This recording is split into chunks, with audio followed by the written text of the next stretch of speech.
Alright guys, welcome back to the channel. I'm going to show you real quick how to assemble a Beta 125 clutch. It is pretty difficult to do if you've never done one. So I've kind of trial and error and then the manual too. So first thing we have to do is put the bearing in the back side of the outer basket. And we have two different gears that are catching. One's a kickstart gear and then one's just coming off the crankshaft there. So we have to line up both of these gears inside of here. Inside of here you can kind of see, come in here Braxton. There's our kickstart gear kind of winging around and then there's coming off the crank. So I'm just gonna kind of, like I said, make sure that this is lined up. You know, you got your bearing in the back. Can't fall out the front like that, so you gotta hold it, get it like this, set it right up on there. Okay, so we're gonna set it on here, and I'm gonna wiggle it back and forth to get everything to line up. Okay, it went in all the way. You can kind of see it went in further. I played with it, and now both gears are happy, and it's all the way in. Next thing we're gonna do is install this big, thick washer. Put that in there. And then this is kind of where some of the harder stuff on the 125 and 200s is we have to kind of build the clutch out here and then slide it on. And what you'll see on this piece here, we've got a dot, and my gloves are super foggy or loose, but there's a dot there. And there's also a dot here on that peg. You can kind of see, again, my glove is way too loose right in the end. And on the back side, it also has like this little notch right there. Don't really care about the back side so much. Now, what this is doing is you can see that hole and this hole are lined up on the same spot. There you go. See those two? They're lined up better there. So if we didn't have that right, you can see how they're meshing really well down in here. If we had it off by one, see how they don't fit together. So that's part of the trick with these. I think people at home, it's hard to do. You got to make sure that those are lined up.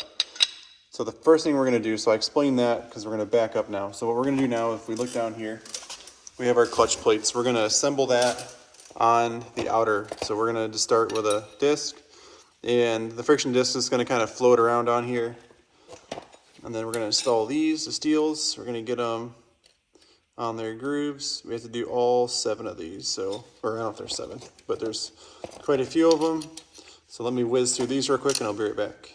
So last side note, I'm putting the last one on, is I soaked these in oil. These are all brand new. I put oil in the bag with them for like 20 minutes and they were soaking. So here we are, we got the last friction disc on. And I'm gonna just line them up a little bit by hand, kind of get them in a row, because eventually we gotta sneak them onto the fingers here. So that's kind of what I've done so far. And we're gonna now come back here and find our dot. There's our dot again. And I'm gonna slide this in that spot. And so at this point, we need to assemble this and slide it on there. We can't just push it on, because if we push out the back, all of our clutch plates would fall off the front again. So it's kind of tricky. So what we do is we're going to take our 5 springs. We're going to set them all up on here.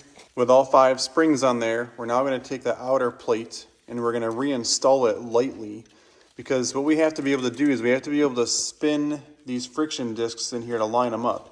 And this is where part of the trick is on this, is if I pan down here, Braxton, if I use the stock 5 bolts, it puts too much pressure on the spring and it pinches this too much and it won't let me move it. So what I usually do is on the outside, gotta get that bolt to fall back out there.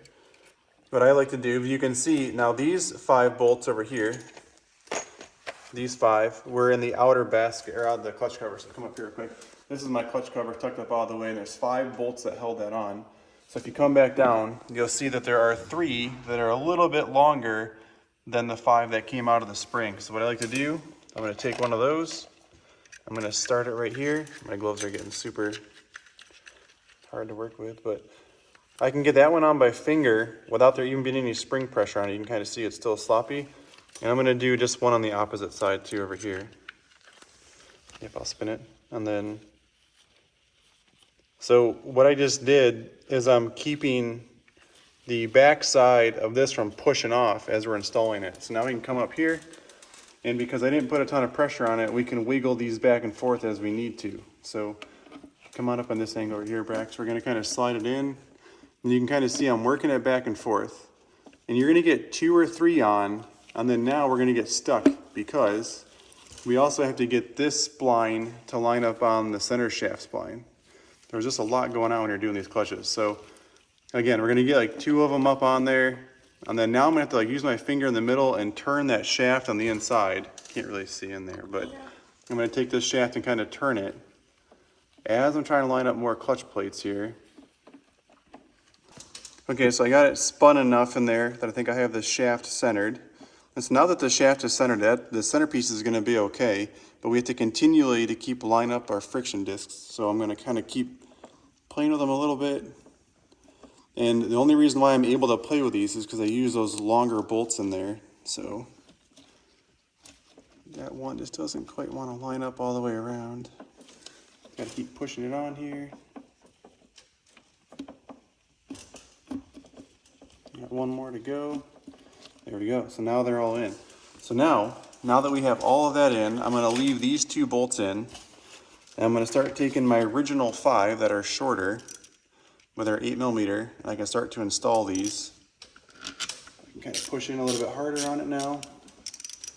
Try to get a good bite to save the bolt. You don't want to cross thread it. So there's one. Get the second one started on this side.